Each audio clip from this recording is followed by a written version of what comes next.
This is BS on Broadcasting. David Brody, a former national radio host and talent coach with 4 decades in the industry. You gotta understand what the score is and where you are in the game. And Marc Serber, a commentator who's called and hosted soccer matches for leagues and competitions around the world. Real panic defending from DC United and continues here. And the beat is finally beaten. It's the opening goal for Chivas USA. Together, they're on a mission to help every broadcaster be their best by learning from the best. And always talking BS. Brody, Serber on Broadcasting. Welcome to BS on Broadcasting. I'm Marc Serber alongside the usual suspects, David Brody and Sean Meadows. And we are extremely lucky today to be joined with Dave Sims, who's the host of Basketball and Beyond with Coach K in its 17th year, and also the play-by-play man for the Seattle Mariners. And oh my goodness, so many things we could talk about, so many questions that I have for you, Dave. But first I have to ask you, how has it been hosting this last season with Coach K, knowing that this is his final year? And as we were talking about before we got started, you could not write a better script going up against UNC in the Final Four. Well, especially after the debacle of that home finale at Cameron. And nice to be with you guys. Yeah, that was a very distasteful loss. He did a good job pulling himself up by the bootstraps over the last couple of weeks. He loses in the ACC championship, but then they get to the tournament, and so many things have happened. Maturity.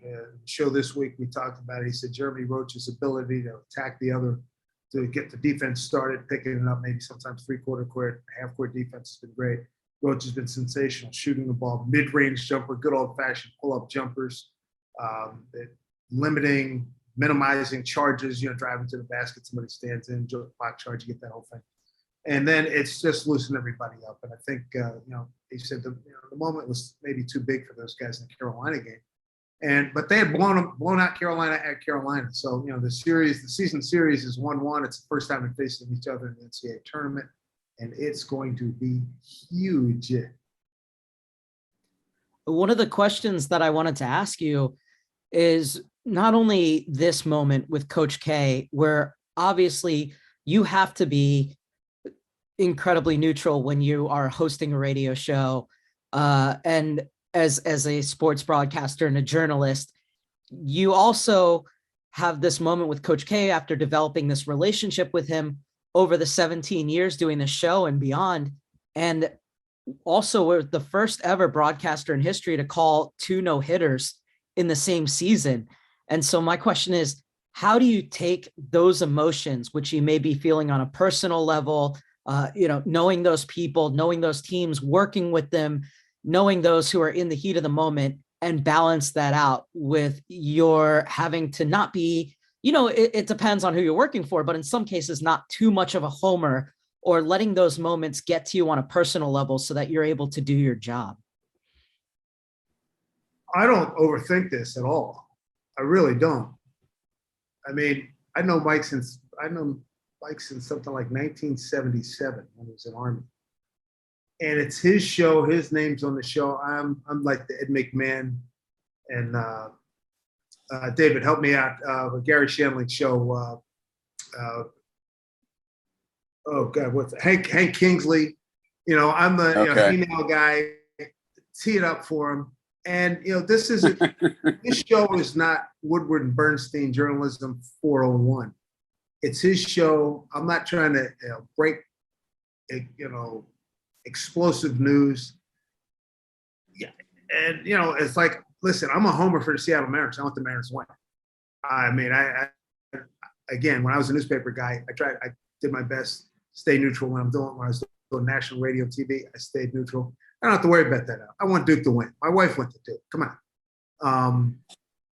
And we got a relationship. Happy wife, happy life. Amen, brother. That's exactly right. And no, I don't make any, I'm not sitting here trying to expose anything. It's all about pumping the Duke brand, just like I pumped the Mariners brand. And, like I said, my muck raking days have gone by it. I did all that kind of stuff where you're looking to expose things and all that. Hey man, I'm the host of a show with the most renowned basketball coach, maybe the most renowned basketball coach, and certainly one of the most, maybe the most successful in history. And it's like, you ask questions about, Mike, why did this happen, that did happen, that kind of stuff. But you're not in there, hey, you didn't press, why did, it's none of that. It has nothing to do with that at all. And Duke Nation is pretty doggone big. It's certainly big in New York City where I live. It's a testimonial of the fact that they come to the Garden once a year and they sell it out with ease. So, and then all the other factors that you described. I've been in a business a long time in terms of getting emotionally charged up or overwrought. Doesn't come into play. I get excited, but I don't, get overwrought with any of this stuff. I mean, that's why I got into it. I mean, if that was the case, I'd try to be a brain surgeon and worry about that kind of stuff. I got into it because it's not brain surgery. It's fun. It's the fun house, and it's a money making fun house too. So that's how I roll, man. I have a Coach K follow-up question, kind of a curiosity. You probably know Coach K as well as any sports broadcaster. Tell us something about the man that we don't know. Well, he's a great girl dad. He's influenced heavily by them. His wife, Mickey, they've been married, I don't know, about 50 years. Are great. Doesn't play golf. Loves his wine. Has great friends in Vegas. Certainly Duke alumni, all the players he's coaching and everything. He likes fine dining, and he likes being with friends. And he's got 10 grandkids. Who he's absolutely wild about. And he loves what he's doing. And I remember at the beginning of the season, I said, what went into your decision to hang him up after the season? He said, it's time. And at that point, this was back in October. He said, I'll be 75 in February. Come on, Caleb, let's enjoy life.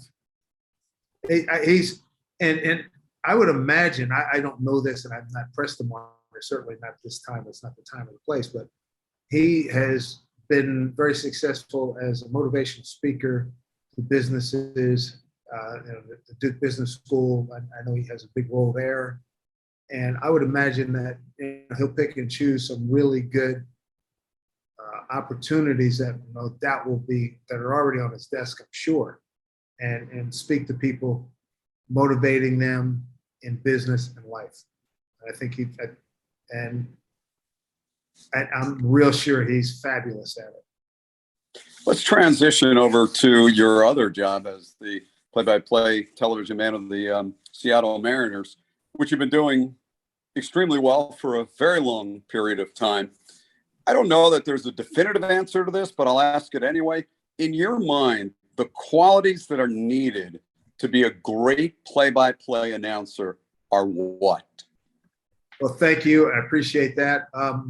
Well, you got to be honest. I mean, I've had my share of 90 and 100 lost seasons, and you can't sugarcoat that stuff.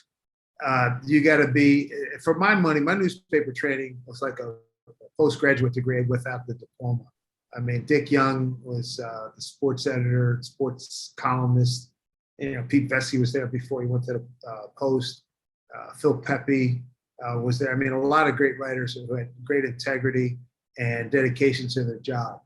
And in terms of being prepared, I think that's huge. I think your ability to have intellectual curiosity, to ask questions, ask the right questions, to follow up on the right questions, and to mold those into storylines, a la what Roone Arledge always did when he on TV, and certainly that is his legacy, in especially electronic sports broadcast.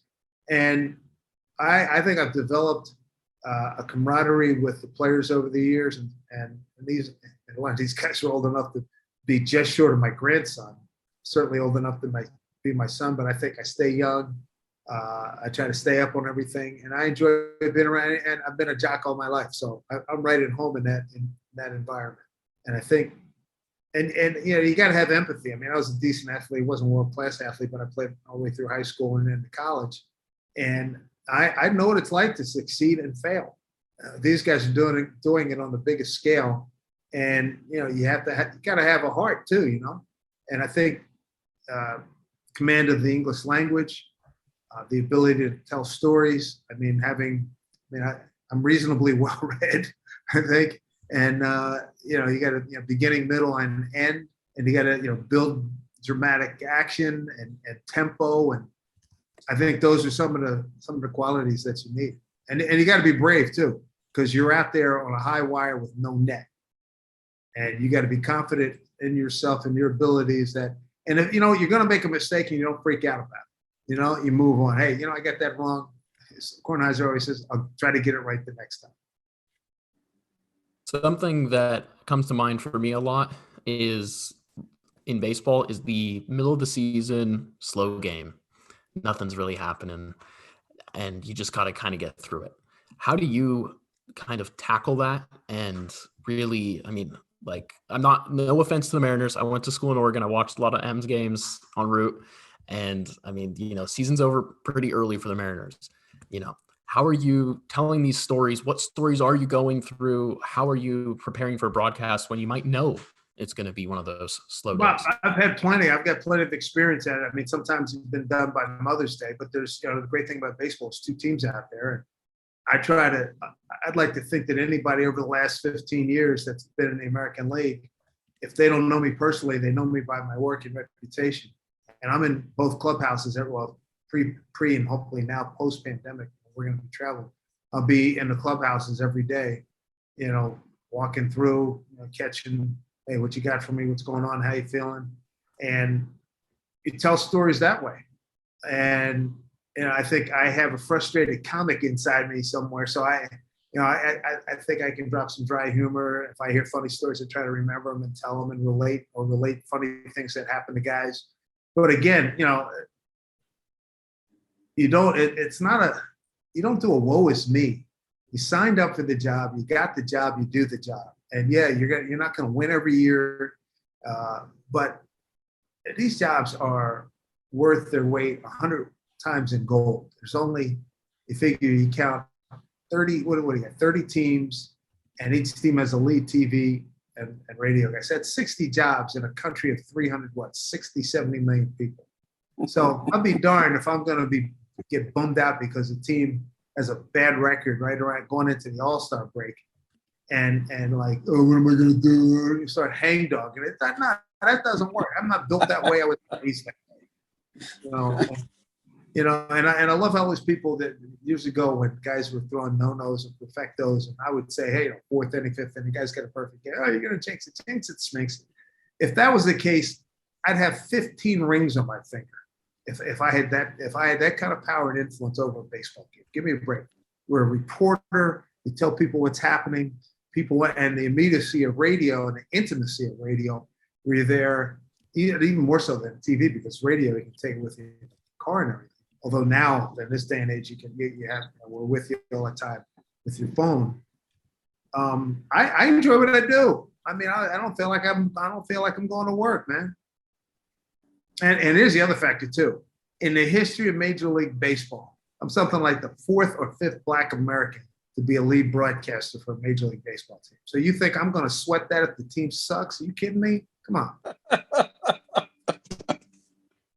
Yeah, and that's an incredible achievement that I was going to ask you about later, but we can start talking about that now. I think just the kind of barriers that you faced in baseball, in broadcasting, in just flat out America, how that has gotten you to this point. It's brilliant. I just, if you could expand on just your journey. Well, of course, not forgetting her name, but it was a great civil rights activist in the 60s. And she said, keep on keeping on. And that's what you do. And, I got close 1, 2, 3. There was 3 jobs in Major League Baseball that I got close to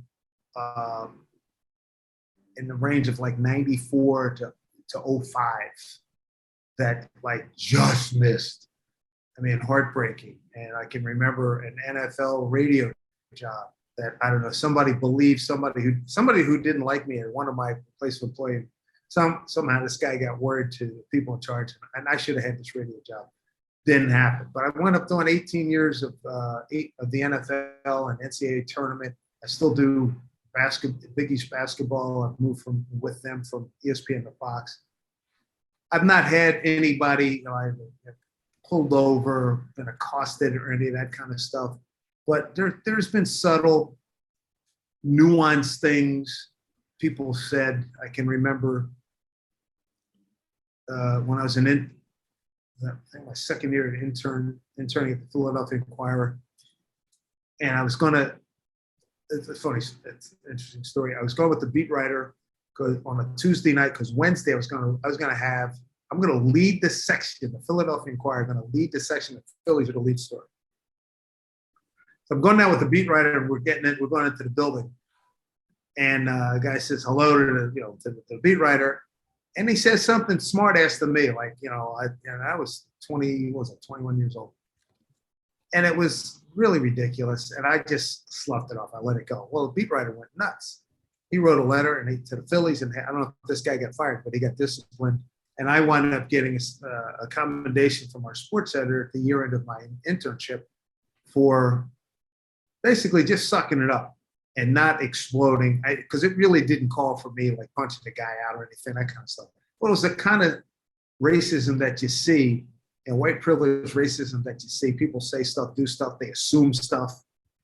And, I just been lucky. And frankly, there've been a lot of times where I've been the right black guy at the right time, in the right space, and it's worked out. I ain't gonna lie to you. I mean, Jackie Robinson, he was the right guy, right time, right place. I'm not putting myself on his par with him by any stretch.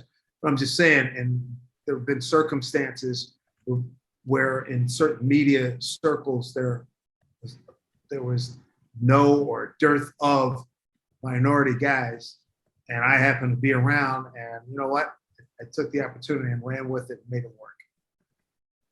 Wow. And, baseball being such a gate-kept sport, it's, phenomenal to see just the representation and, your growth is in this career. It's incredible. So something I heard you speak about a little bit there was you not getting jobs and it being so close. How did you pick yourself up? How do you get yourself going? Is it as simple as just keep on keeping on, or is there some trick to it? It's like, when you're an athlete, you mourn for a couple hours and you move the hell on. You can't sit there and beat your head against the wall. I mean, you get angry, whatever you do to let it out, to get your frustrations out, you do that, and you keep a positive mindset. I mean, I'm not going to let this stuff make me crazy. There's no way. And I mean, I know there's help out there if necessary, psychiatrists, psychologists, and all that stuff, but I've not needed one. I'm not a super religious guy, but I got my faith. I got faith in myself. And my parents told me, hey man, one door closes, another one or two opens. And that's been the case. Tony Dungy even told me that years ago when I was doing Tampa Bay's preseason games and he was coaching there. I was telling him how close I'd been to some baseball jobs. And he says, it'll happen. Don't worry about it. Since you're going to be looking over here, it's going to come from, and that's exactly what happened. I sort of got blindsided by this opportunity. I didn't know it would come for me. It come out of nowhere. Even had it not been for some previous connections, I wouldn't have known that the job was open. Connection happened, and this guy thought of me, relayed some piece of information to my brother-in-law. Bingo, bango, and here we are. Wow. You've been doing it for so long. So just looking at your career, how do you get better at game 1000, game 2000? How do you keep getting better? Well, it's interesting you say that because, I'm always, people say, what do you do for prep? I say, my life is, if I'm awake, I'm prepping, because you're always, especially now with iPhones and I don't have to go to buy a newspaper. I just open up a pad or a phone and there it is. There's information. And over the years, I've had opportunity to meet some of the guys who I've looked up to, broadcast heroes. I mean, I can think of, in Philly, Tom Brookshire, Al Meltzer, some of the local news anchors. I've, over the years, got to meet Dick Enberg, Vern Lundquist. I called, for about 5 or 6. I think this past November ended a streak of about 5 or 6 years where I called Vin Scully on his birthday because I met him along the way and he offered great advice. Marty Glickman, David, I'm sure you remember Marty Glickman, who was the voice of he's the voice of New York sports. I mean, he's the rabbi for so many New York sportscasters. I mean, are you kidding me? He's the guy at Yankee Stadium who used to say, all right, now defense, and 80,000 people, right, in unison would go, defense, defense. Back then, everybody listened to Marty Glickman. Everybody was listening to him on the radio. And he was the voiceover guy for newsreels up the wazoo. I see things that come across now. I said, man, there's Marty's voice again. He must have done weekly newsreels that ran, between double features or features in movie houses. So I've been exposed to guys like that, and Dave Niehaus, Marty Brenneman, Marv Albert has always been very helpful. The late Charlie Jones. I mean, I met Gary Jola. He gave me good advice. A lot of guys gave me advice, and I took it, man. I ran with it. I apologize for my naivety here. I've called very few baseball games and never those in a 162 game season where it comes fast and heavy. But, you might have a 7:00 game that, goes till extra innings, 11:30 at night. And then you have a matinee the next day. And so my question is, with such short time, with the game coming so quickly, and you did say that you go into both clubhouses each day and talk to the players, but first, where do the baseball commentators and you as well get such a plethora of stories that it's new and fresh every single day? And when you have such a short amount of time and there are so many stats that can be updated, what do you prioritize and update on your own personal game sheets? And how do you kind of find those stories each day? I don't strangle myself with there's so many Uber analytic stats that are out right now. Look at it this way. Baseball's demographic skews 55 plus. Grandma in Bothell, Washington doesn't care about weighted runs created. Okay? She could give a damn. Who's winning? Who's hot? What's the score? What kind of weather we got? What kind of funny stories to let me know what kind of guy that I'm rooting for? Okay? And I know I've seen this in all the sports. You can absolutely paralyze yourself with all the numbers. And it's a difficult listen if you're going numbers. And people are more fascinated by stories than numbers. And that's with due respect to Bill James's of the world, Bill James and his flock with so many guys. But I just refused. I can't do all of it. And, maybe I'm not smart enough to do it all, but I do what's comfortable for me. And the thing that happens, your personality comes out. And again, it's the relationship you have with players, the managers, the stories, the things that you get. Baseball, I remember this from my days at the Daily News. Baseball, boxing, and horse racing are like the ultimate conversation sports. So there's always something to talk about. There's always some contrast comparison. I love offshoots where, especially you talked about if the game is slow, and they even do it in spring training. But coming on, April 15th, we're honoring Jackie Robinson. Fabulous day in the history of the country. But we have this day in baseball, and every day, and there's always a story there that you can pull out, maybe tie it together with something that has happened in your game, or it relates to a player or a relative or something. But there's a story there, and that's what you're looking for. And you describe the action, and obviously baseball on radio, doing radio, doing TV, or I would say horseshoes and hand grenades, because they're two different disciplines. And you have to go in full description mode on radio. TV, you're more of a caption service. And you have a little bit more time. Sometimes you just I know preseason we do this, sometimes just let the action go, and we're doing interviews and we're telling stories. And that's how you do it. And again, don't put so much pressure on yourself. You got to enjoy this. This is a fun ride.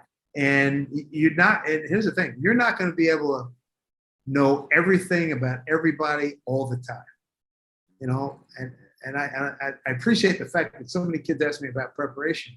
But again, I know I've been there, done that. I remember being paralyzed and I have to get this stat in. Meanwhile, there's a good piece of action. I'm looking at it. Happened to me one time with the Mariners. I was intent on getting this stat. And I'll never forget, it was Kenji Jojima, a Japanese player, was our catcher when I got there in 07, 08. And he hit a ball out of the ballpark. And all I heard was, and then I couldn't find the ball. And I don't know, I'll run by, because I'm looking up a piece of information. Keep your eye on the game, man. That's awesome.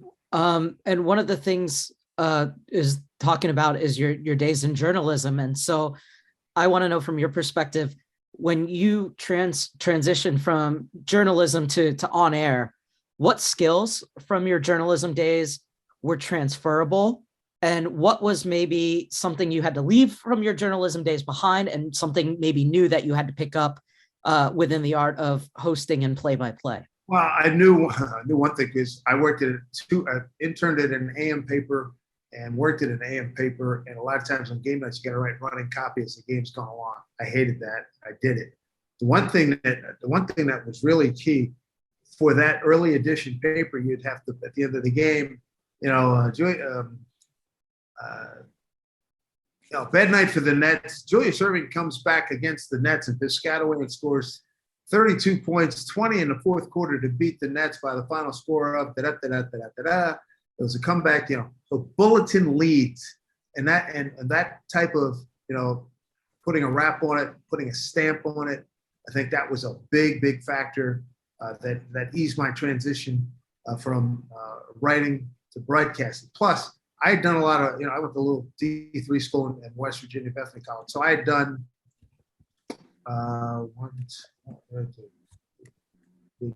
2 years of public address announcing. I did 2 years of public address announcing, and then senior year doing play-by-play radio, football, and basketball. Plus, all the stuff I had just vacuumed up as a sports consumer my entire life. I've been around sports since I was, yay big. So, it was nothing. It wasn't foreign. I had copied and been enthralled by Lindsey Nelson, Kurt Galley, that whole crew. So, right? Those were the guys you were growing up, right, Dave? So, and then in terms of what the other thing you said, skills that I might have brought. Just to be able to think on your feet, and again to have a curious mind and be able to ask the right questions. My mother was a teacher and a librarian, so I had command of the language. I knew how to speak properly, conjugate. So things that you would take for granted, but when you go down a checklist, this is probably a good quality you want to have. And the other thing too, you got to have the ability. When you get into broadcasting, it's certainly not being on Broadway, but there's a performance art to it.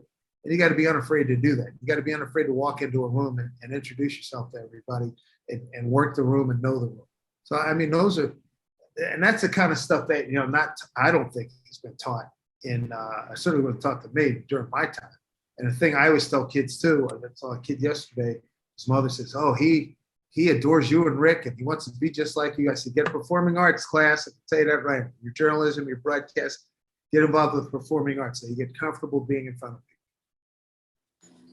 So that's going to lead into my next question. We're going to let Dave get out of here in a few minutes, but I've got a question for you. I'm a college senior. I'm not. I would look old, I guess. College senior. Well, you served in the military. You came back. You served your country. Now you're trying to get your degree. Exactly. I get it. Exactly. Thank you, Dave. I'm a college senior, and I love doing baseball play-by-play, and I want to be the next Dave Sims. I've just graduated. How do I get there? What do I do? Well, hopefully you will have at least one summer or winter or whatever of internship stuff. Hopefully you've worked, maybe worked in a media department for a team. Hopefully you've done a lot of broadcasting in college. Hopefully you've had an opportunity to maybe do some regional broadcasts, some local cable access, some high school basketball, girls, boys, who cares? Just so you have the ability to step in front of a camera and be comfortable and be able to communicate and be able to tell a story. Confidence, you got to go right to the border of cockiness, look over it, but don't jump. One of those kind of things. You have to really have it. You have to be unafraid. And I think those are some things. And just, and here's the other thing. Again, I hold up the iPhone. Practice, the old Paul Hornung, you remember this, Dave, the old Paul Hornung commercial. Practice, practice, practice. You guys have a lot of names you got to look up when we're done the session, Dave. You have to cue them up. That's how you get to Carnegie Hall, right, Dave? Practice, that's exactly right. Practice, practice, practice, right. And that's the name of the game.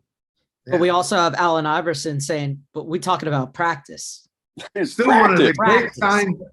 Still not a game, practice. That is still one of the great rants, riffs, I disagree All with you, time. but it is so good. So good. So good. We talk about All right. practice, man, not a game. Yeah, we're talking practice. Mark, why don't you ask the final question or two, and we'll let Dave get out of here. Yeah, well, Brody, thanks so much because you asked one of the two that I normally ask. So, Dave, we just have one more question for you, and then we'll let you get out of here. Really appreciate your time tonight. We end every one of these podcasts by asking, knowing what you know now, what would you go back and tell the Dave Sims who's just beginning? Yeah, that's a darn good question. I'd say, dude, study a little bit more, please. I would say the advice I give now about doing something with performing arts, I'm not asking you to be the lead, but I always say, even if you're just pulling cable and you're watching, you're in that environment, you see people who are good at that and you copy what they, learn from what they do. And other than that, I think that's about it. I would, my grades were okay. They were passable. I could have put in a little bit more effort. And I can think of I'm still PO'd at I remember I froze I was looking for a fastball one time, seventh inning. And I mean, just a crippled curveball came over. I'm sitting and I couldn't pull a trigger. And I'm still angry. That's 50 years ago. But that's a whole nother story. I remember the pitcher's name, Bob Johnson. He was at the William Penn Charter School in Philly. And I'm still pissed. Get over it, Dave. A long time I know. ago. It's funny you say that. Get over it, because go. I asked Ken Griffey Jr. and all these guys, do you remember stuff, certain games or situations that really tick you off? He says, are you kidding? Heck yeah. I said, I feel a lot better because my wife said I was going crazy. So I said, Junior's one of the best players ever, and he's got stuff that if he thinks about it, so I'm good. Awesome. And Dave, last thing before we really let you go is, where can we find you? Twitter at the Dave Sims Show, Instagram at TDSS, and on Facebook. I think if you just call it Dave Sims, you'll recognize me. There's a lot of Dave Simses, which I found out, but I think Dave Sims /24 on Facebook. Well, Dave, you'll have a new follower on BS on Broadcasting. Thank you so much for your time tonight, and thank you to everybody for tuning in. Until next time. Good to be with you guys. All the best, man. Good to see you guys.